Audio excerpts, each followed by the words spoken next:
Top story takes us to Afghanistan, where President Ashraf Ghani has signed a decree to release 1,500 Taliban prisoners as a move to begin intra-Afghan talks.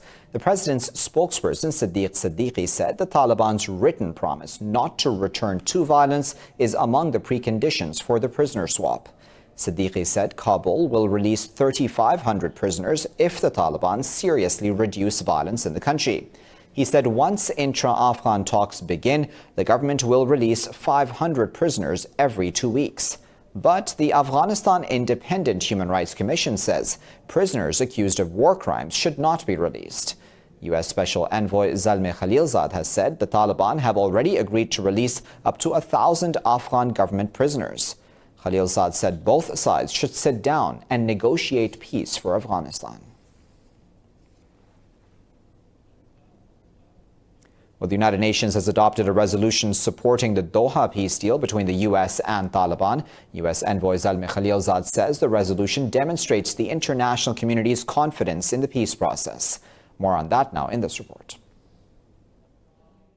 Despite its early teething problems, the international community is throwing its weight behind the deal which aims to bring peace to war-torn Afghanistan. The UNSC resolution won the unanimous support of the 15-member council. It welcomes the intention of all Afghan parties to pursue the successful negotiation of an inclusive political settlement. But the U.S. has warned Taliban that intensive violence can derail the peace process. We acknowledge the Taliban have taken steps to stop attacks in cities and against major bases. But more needs to be done, and we urge them to also reduce violence against Afghan forces in the countryside, to give intra-Afghan negotiations and peace the opportunities to succeed. Welcoming the agreement, German envoy to the UN, Christoph Eusgen, emphasized on significance of intra-Afghan talks. We call for a speedy start of the intra-Afghan negotiations, and we welcome the announcement of the negotiating team by the government of Afghanistan today and hope that outstanding issues on the prisoners exchange can be resolved without delay. The intra-Afghan talks is the next step in the peace process to strike a power-sharing formula between the Taliban and the Kabul government. The U.S. Central Command Chief Kenneth Mackenzie has said Washington supported the Taliban in their fight to push ISIS out of eastern Afghanistan. Mackenzie told the House Armed Services Committee the Taliban received limited U.S. support. The commander said he was confident of the Taliban's reduced relations with ISIS in the country, but less confident of their connection to al-Qaeda. General Mackenzie said the U.S. has begun reducing its military footprint in Afghanistan. He said the U.S. would reach its target of 8,600 troops in Afghanistan by the middle of summer. He said there is no plan to further reduce forces after reaching this initial troop level.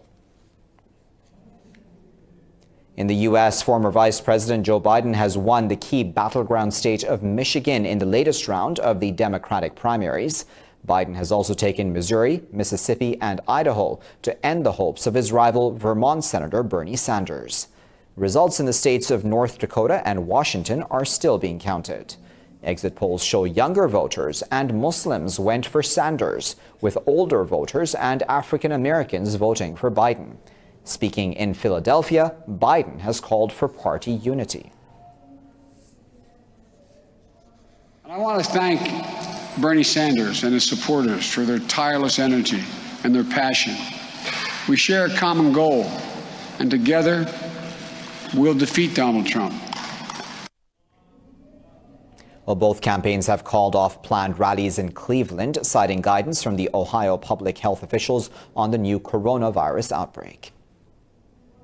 Meanwhile, the U.S. says it is in the process of bringing air defense systems into Iraq. The head of the U.S. Central Command, Kenneth Mackenzie, said the move is meant to counter a potential attack from Iran. The Pentagon's decision follows Iran's earlier attack on U.S. troops in Iraq. Earlier this year, Washington announced it wanted permission from Baghdad to bring Patriot missiles into the country. On January 8th, Iran struck the Al-Assad airbase, host to 2,000 U.S. troops, with a volley of missiles. The White House initially denied there were any casualties, but an unspecified number of soldiers from the base have since received treatment for brain injuries. U.S. Defense Secretary Mark Esper has postponed his visit to Pakistan, India, and Uzbekistan due to the rapid spread of the new coronavirus. Esper was scheduled to visit the region from March 16th to the 20th for talks aimed at promoting the Afghan peace process. The Defense Secretary was scheduled to arrive in Islamabad on March 19th for an overnight stay. In a statement, Pentagon spokesperson Alyssa Farah said, out of an abundance of caution, the Secretary has decided to postpone his travel. She said Esper will remain in the U.S. to help manage the Department of Defense response to the outbreak of COVID-19. Pakistan's role in peace negotiations between the U.S. and Taliban was lauded by the international community. Europe's political infrastructure has fallen prey to the novel coronavirus, with British and French MPs and cabinet ministers testing positive for the virus. In France, 4 MPs and a culture minister have been infected, while a junior health minister has tested positive in the UK. More on that now in this report. Global hysteria is rising as the novel coronavirus continues to spread across the world. In Europe, the whole of Italy, a country of some 60 million people, has been placed under quarantine. Prime Minister Giuseppe Conte has cancelled all public gatherings and asked people to stay at home. That means that people shall avoid, on the whole territory, to move unless motivated by 3 specific circumstances: important work reasons, urgent necessary reasons, or health reasons. Ragioni di lavoro. In the Middle East, Iran has reported 54 new deaths, raising the toll to over 290. The UN has recommended that Iran temporarily release all political prisoners, saying dual and foreign nationals are at risk in Iranian jails. This comes after Iran temporarily released 70,000 prisoners on Monday. Meanwhile, the WHO warns that the outbreak is threatening to become a global pandemic and can cost the world economy up to $2 trillion. Now that the virus has a foothold in so many countries, the threat of a pandemic has become very real. But it would be the first pandemic in history that could be controlled. The bottom line is we're not at the mercy of the virus. In the US, incoming White House Chief of Staff Mark Meadows has self-quarantined, saying he might have come into contact with an infected person. In Africa, the Democratic Republic of Congo has also confirmed its first coronavirus case. Meanwhile, Mongolia has barred anyone from entering or leaving its cities for 6 days after reporting its first case of the disease. Well, 12 inmates have died in prison riots at 23 jails across Italy in the past 3 days in unrest sparked by panic over the coronavirus. Inmates started fires and took workers as hostages before soldiers surrounded the buildings to prevent escapes. The Justice Ministry, which says the situation is now under control, blamed the deaths on drug overdoses that happened when prisoners broke into medical stores. The ministry said the unrest at prisons in Venice, Palermo, and Pagliarelli, among others, has ended. The country's prisoner rights ombudsman blamed the riots on prison overcrowding and fears of the rapid spread of coronavirus. The unrest began on Sunday over rule changes, including the suspension of family visits in jails to prevent coronavirus spreading.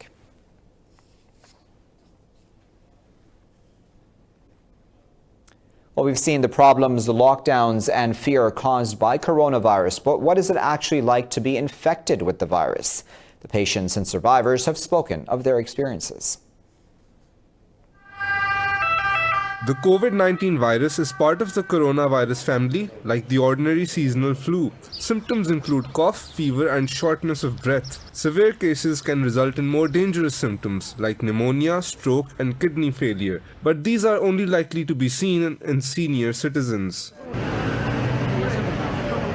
But I'm a young person and I'm healthy, so the symptoms I'm having are like a normal cold, like a flu. I had a little bit of fever, headache, general discomfort, but anyone would have thought it was just a cold.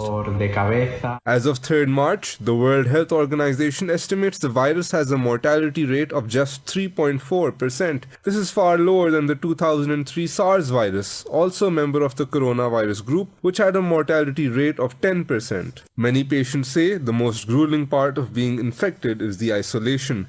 I will stay in my house for about 14 days, and in these 14 days, the health authorities will monitor my situation. I live in a separate room in my home, and I use a separate bathroom. My wife and my son live in the other part of the house, but they are subject to the so-called quarantine too. Luckily, they are fine. They don't have any kind of symptoms. The novel coronavirus has now been detected on 5 continents. The situation is already under control in the outbreak's epicenter, China's Wuhan city. So far, 100,000 people have been infected by the virus worldwide, out of which 4,000 have died.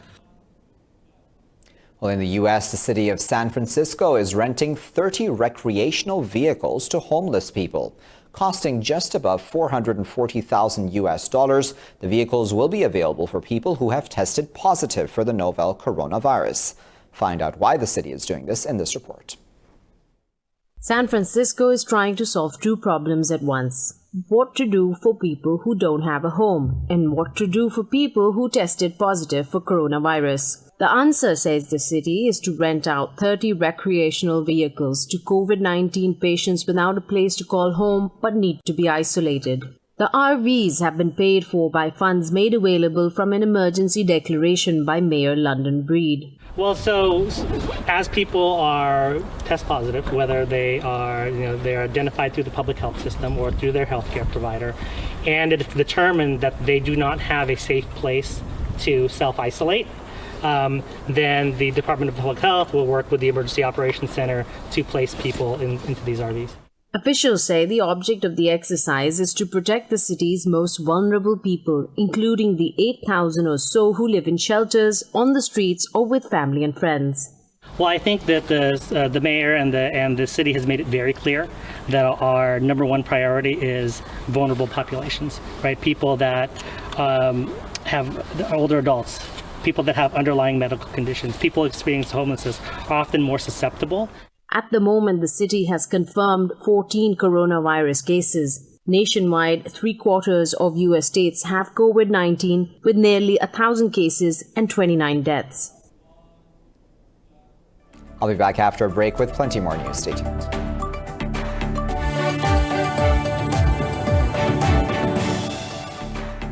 Thanks for staying with us.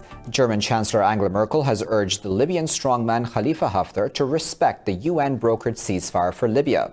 Meeting Haftar in Berlin, Merkel said the steps should be taken to open the political process and end the conflict. In a statement, Merkel's spokesman, Stefan Seibert, said the Chancellor discussed Libyan developments with Haftar. Seibert said Merkel stressed that there can be no military solution to the conflict. The statement said it is necessary to progress for a political process in line with the conclusions of the Berlin conference. 2 months ago, Merkel hosted an international Libya conference in Berlin to support a ceasefire and to respect the arms embargo. Libya has been torn by a raging civil war between the government of National Accord and the Libyan National Army since April last year. In Yemen, the Saudi-led coalition has carried out 16 airstrikes on districts of Hajjah province. State media said the strikes hit Harad, Bakail al-Mer and Medi, among others. No casualties have yet been reported. The strikes come after the coalition said it foiled an attack on an oil tanker off the Yemeni coast last week. Coalition spokesman Turki al-Malki said the ship was sailing towards the Gulf of Aden when it was attacked by 4 small boats. Yemen has been racked by anarchy since 2014, when Houthis overran much of the country, including the capital Sana'a.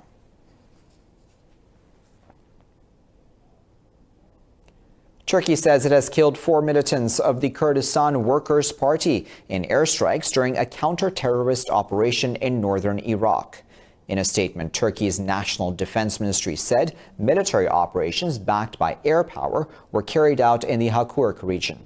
The ministry said Turkey will continue to destroy weapon cache and shelters used by the terrorists. It said over 400 Kurdish militants have been killed in northern Iraq over the past 5 months. Turkey holds the PKK responsible for the deaths of some 40,000 people in a 30-year conflict.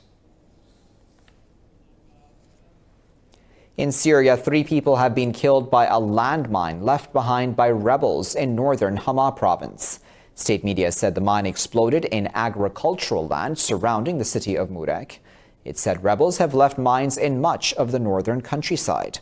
Officials say they have been trying to map minefields in order to prevent further casualties. Since the beginning of Syria's war, over 100 civilians across the country have been killed by exploding landmines. Myanmar's parliament has blocked a bid by Aung San Suu Kyi's party to reduce the role of the military in the country's politics. Military MPs, who occupy 25% of the seats in parliament, blocked the changes. The amendments were calling for a gradual reduction of the number of military MPs in parliament. The blocked proposals would have removed a section naming the Commander-in-Chief of the Defense Services as the Supreme Commander of the entire military. Lawmakers rejected the removal of the word disciplined from the definition of the country's political system as a genuine, disciplined, and multi-party democratic system. Any changes to the charter require the approval of more than 3/4 of lawmakers, which automatically gives the army an effective veto power.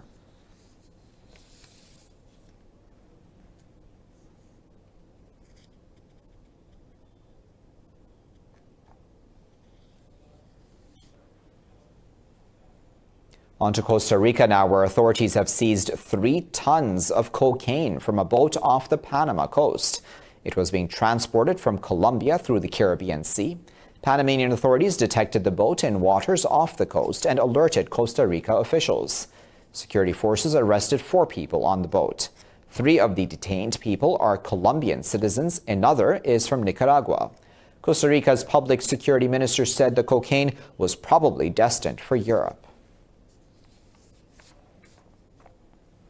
In Russia, wilderness of Siberia is tuning with the classical music as more music enthusiasts have vowed to promote the cultural tunes. Melodies of Beethoven, Mozart, and Vivaldi can be heard coming from a clubhouse in a remote village. More on that now in this report.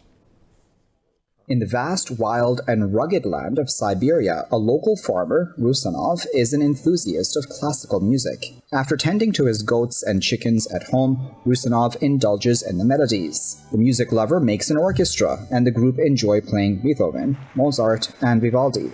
Rusanov says the idea for the orchestra came when a Bulgarian violinist moved to the village.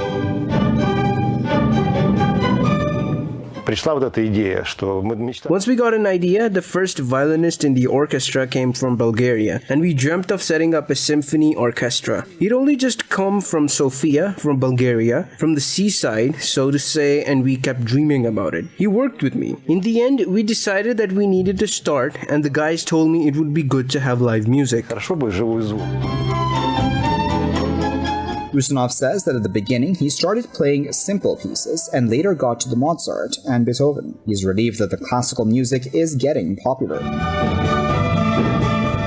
We didn't think that classical music would be popular, but we had hope. Now it's turned out that the concert halls are overflowing. It turned out to be such in high demand by normal people. We mainly do variety shows. We give musical lectures, tell people about composers. There are lots of children and the concert hall is always full for every concert. The orchestra includes 20 musicians, and 2 of them are former military officers. The group has become the pride of the village.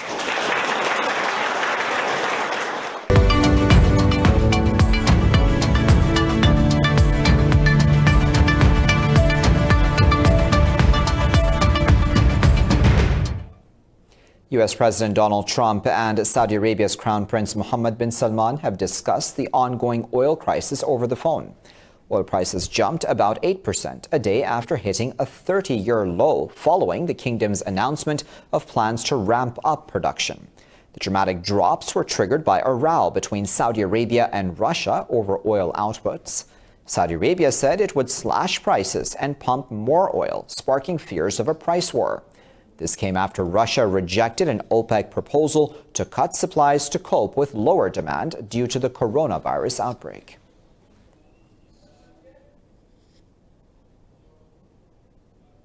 Well, Russia says it may hold talks with OPEC on the output cuts planned by Saudi Arabia. Energy Minister Alexander Novak says Moscow remains open to cooperation on stabilizing the oil market.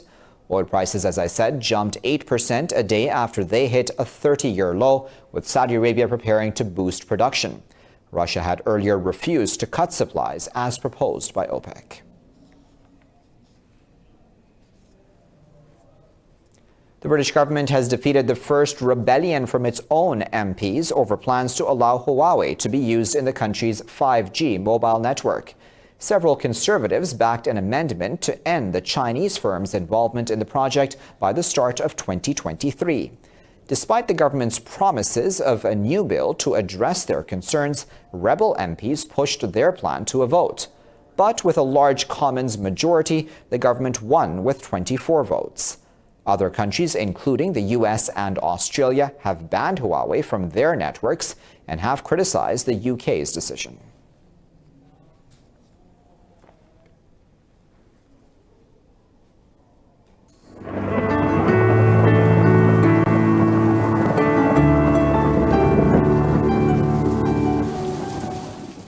Time now to find out what the weather is like around the world.